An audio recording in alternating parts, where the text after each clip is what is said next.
Hello friends. तो कैसे हैं आप लोग? See I am back. Hope I all सब बढ़िया होंगे, अच्छे होंगे। तो फ्रेंड्स, आप लोगों ने अपने घर पर देखा होगा एक स्विच बोर्ड होता है। वहां पर बहुत सारे बटन्स होते हैं, स्विचेस होते हैं। हर एक स्विच अलग अलग अप्लायंस को ऑन ऑफ करने के लिए। फॉर एग्जांपल, एक स्विच होता है जो फैन के लिए होता है, फैन को ऑन ऑफ कर सकते हैं। दूसरा स्विच होता है जो ट्यूबलाइट के लिए, तीसरा स्विच फ्रिज के लिए। ऐसे बहुत सारे स्विचेस होते हैं जो अलग अलग अप्लायंस को कंट्रोल करने के लिए यूज किया जाता है। जी हाँ दोस्तों, आज हम लोग यही एक कंसेप्ट, ऐसा ही कुछ कंसेप्ट देखने वाले हैं पीएचपी में, जो कि अलग अलग स्विचेस होते हैं अलग अलग कोड ब्लॉक्स एग्जीक्यूट करने के लिए।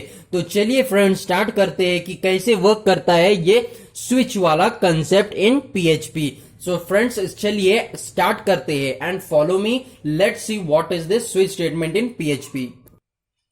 फ्रेंड्स, ये जो स्विच स्टेटमेंट है, ये थोड़ा बहुत जो हमने पिछले ट्यूटोरियल्स में देखा था, if else if and else statement, उसी की तरह काम करता है। बट इसमें एक छोटा सा डिफरेंस है switch statement and if else statement के बीच में। एक छोटा सा डिफरेंस है, वो मैं आपको आगे बताऊंगा। तो सबसे पहले ये देखते हैं कि क्या होता है स्विच स्टेटमेंट एंड किस तरह से ये वर्क करता है। उसके एग्जांपल्स देखेंगे, सिंटैक्स देखेंगे। Okay, friends. This statement also works like if else statement. We use the switch keyword in this statement. इसका सिंटैक्स देखते हैं हम किस तरह से स्विच स्टेटमेंट को एग्जीक्यूट लिखते हैं पीएचपी स्क्रिप्ट में। यहां पर मैं लिखता हूं स्विच कीवर्ड एंड इस ब्रैकेट के अंदर एक्सप्रेशन आएगा।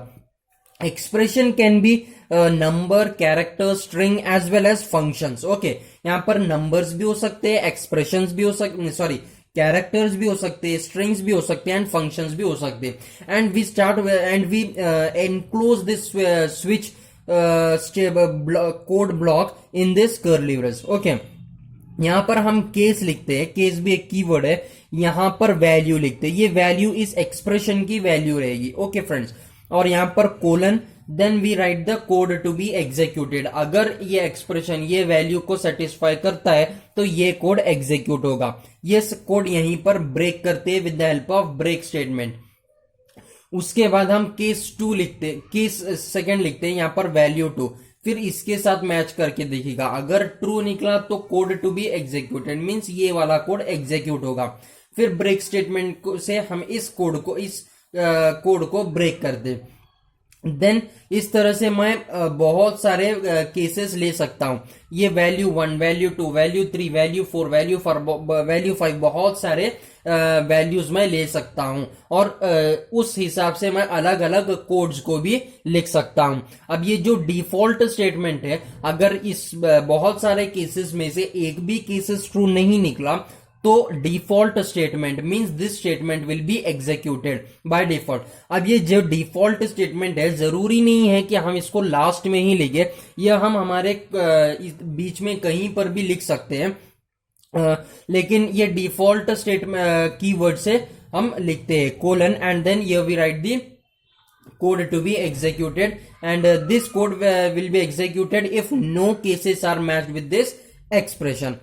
So कुछ यहाँ पर पॉइंट्स देखते हैं। We can use number, character, string as well as functions in this switch expression. Default एक ऑप्शनल स्टेटमेंट है, इट इज नॉट इंपॉर्टेंट। लेकिन ये इंपॉर्टेंट कब होता है? जब कोई भी एक्सप्रेशन मैच नहीं होता है and we have to convey some message to the user, तब हम इस डिफॉल्ट स्टेटमेंट को यूज करते हैं। Okay friends, so it is not important that it should always be a last statement. इसको लास्ट स्टेटमेंट हमेशा लिखना जरूरी नहीं होता है, कहीं पर भी लिख सकते हैं।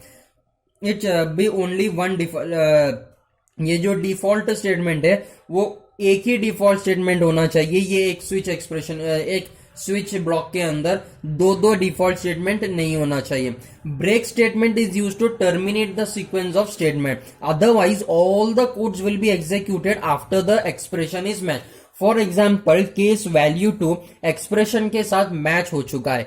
अब कौन सा कोड एग्जीक्यूट होगा? दिस कोड एग्जीक्यूट होगा। लेकिन अगर सपोज मैं ये ब्रेक स्टेटमेंट नहीं डालता हूं तो क्या होगा? इसके आगे जो वैल्यू 3 है, वैल्यू 4 है, वैल्यू 5 है, वो पूरा जो वैल्यूज है सबके सब का कोड एग्जीक्यूट हो जाएगा।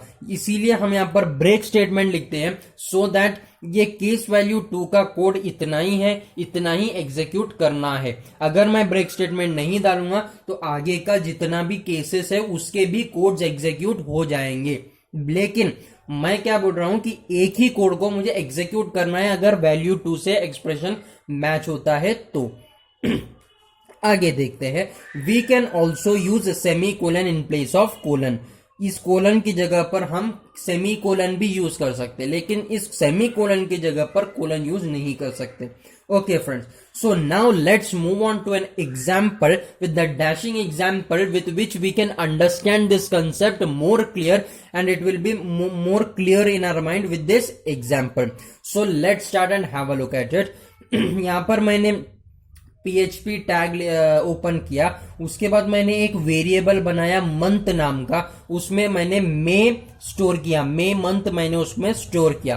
ओके फ्रेंड्स,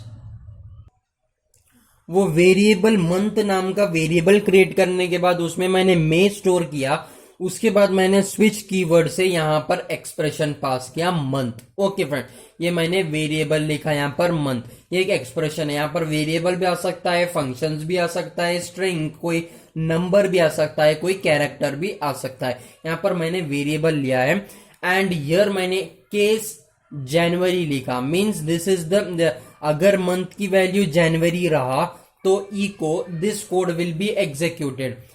स्विच, यहां पर मैंने वेरिएबल पास किया, केस वैल्यू 1 में जनवरी दिया, अगर मंथ की वैल्यू जनवरी है तो execute this statement and break this, execute this code and break, and यहीं पर ब्रेक हो जाना चाहिए। अगर उसकी वैल्यू मई है तो इस स्टेटमेंट को एग्जीक्यूट करेगा, summer vacation is on, and यहां पर ब्रेक करेगा। या फिर अगर यह ट्रू निकला तो हैप्पी इंडिपेंडेंस डे, लेकिन अगर यह फॉल्स है तो वो आगे बढ़ेगा, ये ट्रू है क्या फॉल्स देखेगा, उसके बाद ट्रू है तो इसको एग्जीक्यूट करेगा, यहीं पर ब्रेक करेगा एंड डायरेक्ट बाहर कूद मारेगा और टर्मिनेट हो जाएगा स्विच स्टेटमेंट। उसके बाद फिर आगे चेक करेगा, अगर फॉल्स है तो इसको भी चेक करेगा। लास्ट में अगर पूरा केसेस फॉल्स है तो वो डिफॉल्ट स्टेटमेंट को एग्जीक्यूट करेगा।